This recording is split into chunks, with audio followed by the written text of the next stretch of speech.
গাইডলাইনে বদল কমিশনের নয়া বিএলএ গাইডলাইনে পক্ষপাতিত্বের অভিযোগ, কমিশনের বিরুদ্ধে পক্ষপাতিত্বের অভিযোগ তৃণমূলের।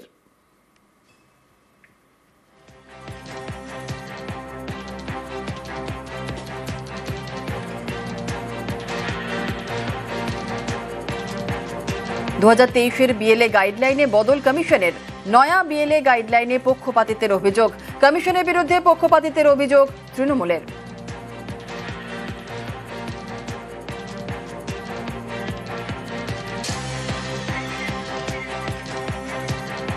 বিএলএদের সংশ্লিষ্ট বুথের ভোটার হওয়া বাধ্যতামূলক ছিল, আর 2023-এর নিয়মে বদল আনল নির্বাচন কমিশন।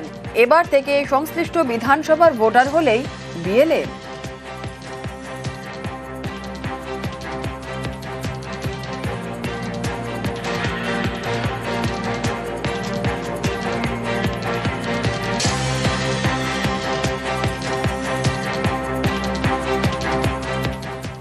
তা ওনারা এই আপনাদের কাছে বিবৃতি না দিয়ে ওখানে কেন চলে যাচ্ছেন না?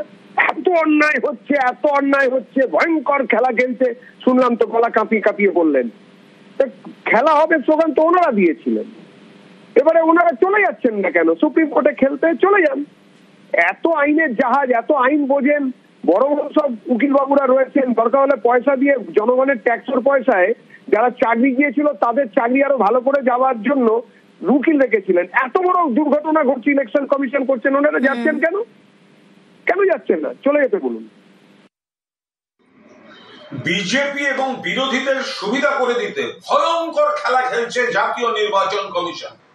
এতদিন পর্যন্ত নিয়ম ছিল বিএলএ 2 যারা হবেন তারা সেই বুথের বা সেই পার্টির হতে হবে। এখন নির্বাচন কমিশন বলছে যে বিএলএ 2 যদি কোনো পার্টে না পাওয়া যায় অন্য জায়গা থেকে বিএলএ 2 আনা যাবে। এর মানে কি?